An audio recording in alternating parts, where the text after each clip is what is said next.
Assalamualaikum warahmatullahi wabarakatuh.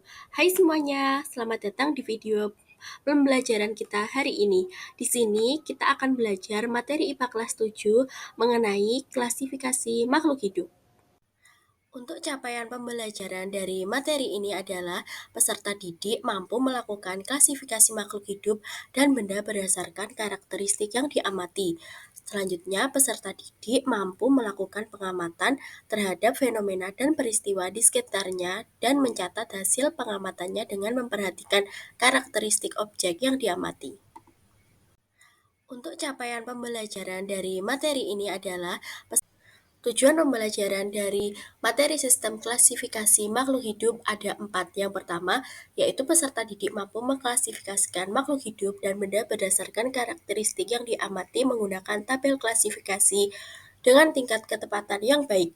Yang kedua, peserta didik mampu melakukan pengamatan terhadap fenomena dan peristiwa di lingkungan sekitarnya melalui kegiatan observasi langsung dengan ketelitian yang baik. Yang ketiga, peserta didik dapat mencatat hasil pengamatan terkait karakteristik objek yang diamati dalam laporan tertulis dengan kelengkapan data yang sesuai. Yang keempat, peserta didik dapat menganalisis hasil pengamatan terkait karakteristik objek yang diamati berdasarkan data dalam laporan tertulis dengan kesimpulan yang tepat.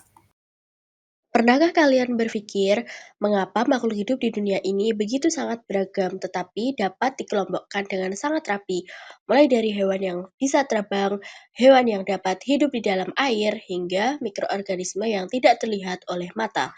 Semuanya ternyata dapat diklasifikasikan loh. Di video ini kita akan belajar tentang klasifikasi makhluk hidup, bagaimana para ilmuwan menyusun sistem pengelompokan makhluk hidup. Yuk kita simak mulai dari bagian yang pertama. Mulai dari bagian yang pertama, yaitu pengertian klasifikasi makhluk hidup. Klasifikasi makhluk hidup adalah suatu cara untuk mengelompokkan makhluk hidup berdasarkan persamaan dan perbedaan karakteristik yang mereka miliki. Ilmuwan menggunakan klasifikasi agar lebih mudah untuk mengenali, mempelajari, dan juga memahami keberagaman makhluk hidup di muka bumi ini. Sistem klasifikasi makhluk hidup yang digunakan saat ini telah berkembang dari sistem sederhana menjadi sistem yang lebih kompleks, seperti klasifikasi 5 kingdom. Yang pertama ada Monera, yang kedua Protista, yang ketiga Fungi, yang keempat Plantae, dan juga yang kelima Animalia. Dengan memahami klasifikasi ini, peserta didik dapat mengetahui hubungan kekerabatan antara makhluk hidup serta pentingnya keberagaman hayati dalam kehidupan. Tujuan klasifikasi makhluk hidup sendiri adalah yang pertama untuk memudahkan identifikasi berbagai jenis makhluk hidup.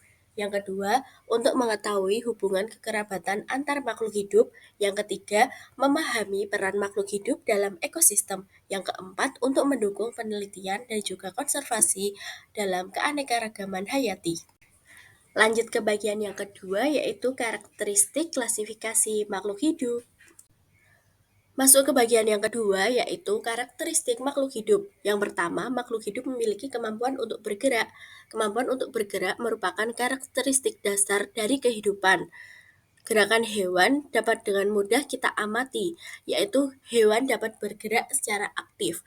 Nah, berbeda halnya dengan tumbuhan. Tumbuhan juga dapat bergerak secara aktif, tetapi kita sangat sulit untuk mengamati. Tetapi ada satu tumbuhan yang dapat dengan mudah kita amati, yaitu gerakan menutupnya daun putri malu saat kita sentuh. Yang kedua, yaitu makhluk hidup dapat tumbuh dan berkembang. Sesuatu yang disebut sebagai makhluk hidup berarti mampu tumbuh dan berkembang. Hal tersebut ditunjukkan pada tumbuh dan berkembangnya suatu biji kacang hijau ketika kita tanam di hari pertama dan di hari setelahnya maka akan muncul kecambah. Setiap hari ketinggian kecambah tersebut akan meningkat hingga terbentuk daun tumbuh dan juga menjadi tanaman yang besar. Yang ketiga ada reproduksi. Semua organisme hidup dapat bereproduksi. Hal ini menunjukkan bahwa mereka dapat menghasilkan keturunan yang menyerupai induk mereka. Reproduksi dapat terjadi secara seksual dan aseksual.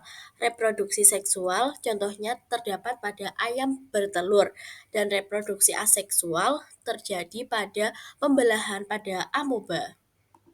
Yang keempat, karakteristik makhluk hidup yaitu menanggapi rangsang. Makhluk hidup dapat bereaksi terhadap perubahan lingkungan, baik perubahan lingkungan eksternal dan juga internal. Sedangkan reaksi terhadap perubahan lingkungan disebut respons. Contohnya pada pergerakan tumbuhan seperti pergerakan tumbuhan bunga matahari yang mengikuti arah datangnya cahaya, dan juga hewan yang bereaksi terhadap rangsangan seperti sentuhan ataupun panas. Yang kelima, karakteristik makhluk hidup selanjutnya adalah mengambil dan juga menggunakan energi. Contohnya pada tumbuhan, yaitu menghasilkan energi melalui fotosintesis. Dan hewan mendapatkan energi dari makanan atau tumbuhan dari hewan lain. Yang keenam, yaitu makhluk hidup dapat bernafas. Makhluk hidup dapat bernafas karena mereka membutuhkan oksigen atau gas lain untuk proses metabolisme yang menghasilkan energi. Proses respirasi, yaitu penggunaan oksigen. Contohnya adalah pada manusia yang bernafas, tumbuhan dan hewan juga bernafas. Tumbuhan bernafas untuk oksidasi zat makanan.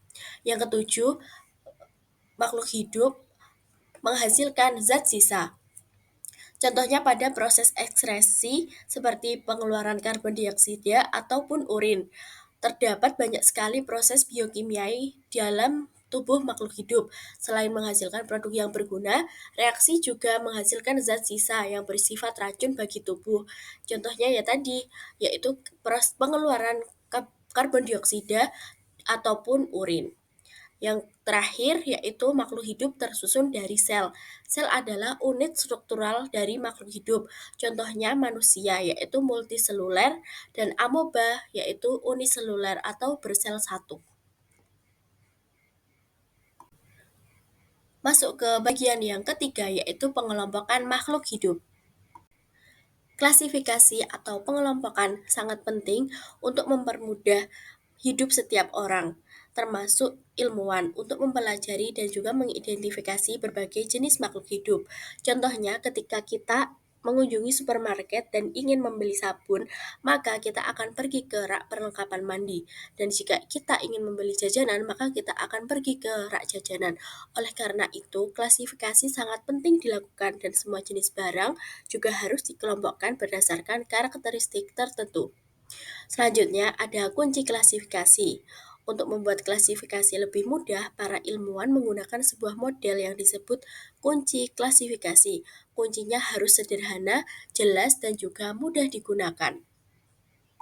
Selanjutnya ada klasifikasi dengan metode kunci dikotomi, yaitu kunci determinasi yang terdiri atas dua keterangan yang berlawanan dari ciri-ciri yang dimiliki oleh suatu jenis atau kelompok dari suatu makhluk hidup.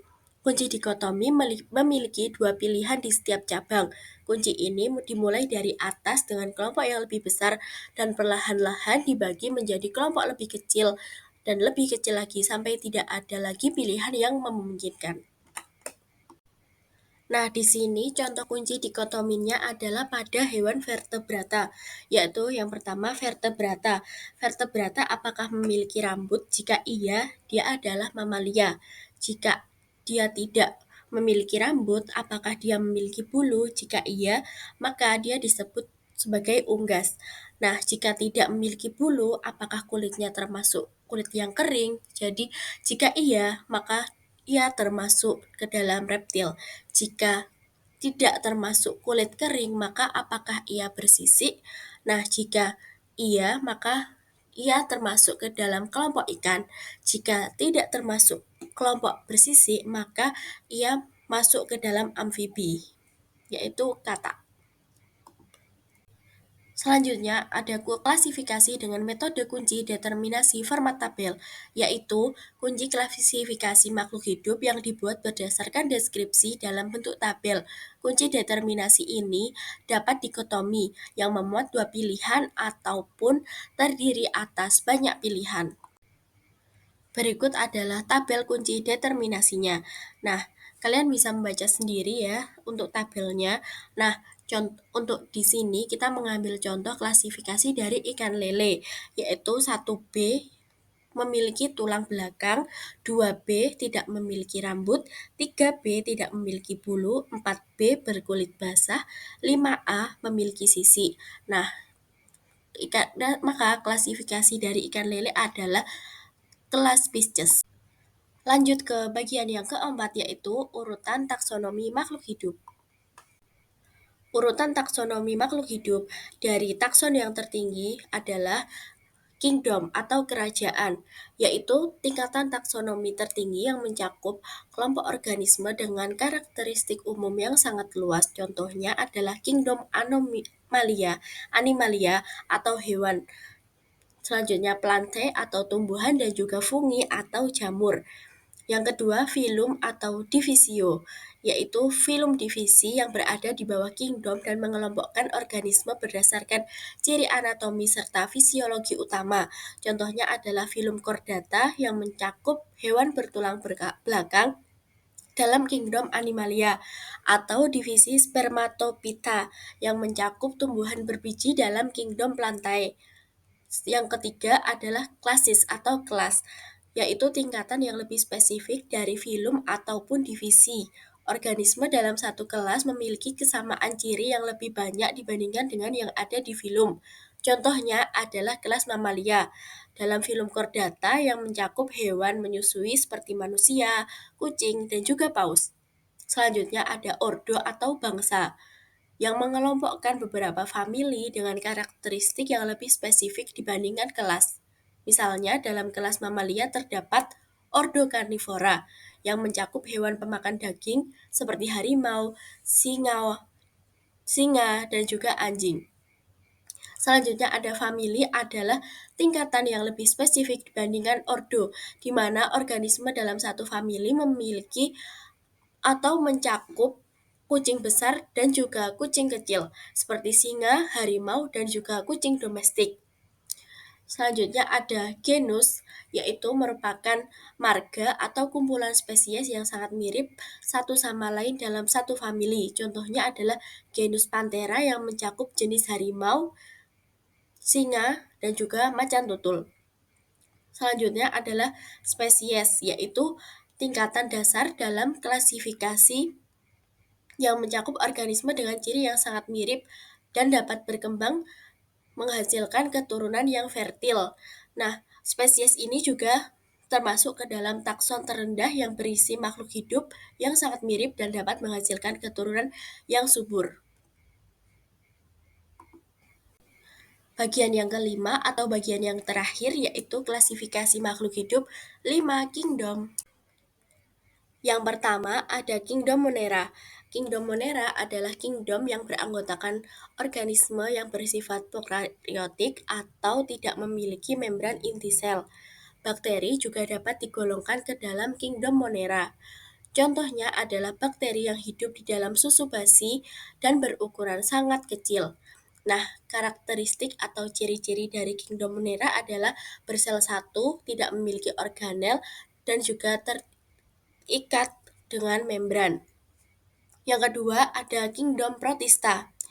Kingdom Protista merupakan kelompok makhluk hidup eukariotik atau memiliki membran inti sel dan juga dapat disebut dengan jaringan yang sederhana. Ukuran tubuh dari protista juga bervariasi mulai dari yang berukuran mikroskopis hingga yang terlihat jelas oleh mata. Protista juga dapat dibagi menjadi 3 kelompok, yaitu protista mirip hewan yang disebut protozoa, yang kedua protista mirip tumbuhan atau alga dan gagang, dan yang ketiga protista yang mirip dengan jamur. Karakteristiknya adalah sebagian besar bersel satu dan tidak memiliki organ tubuh kompleks.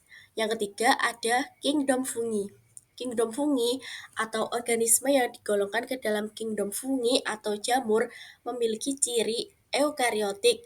Selnya berupa hifa atau benang dan dinding selnya terbuat dari kitin dan juga tidak berfotosintesis.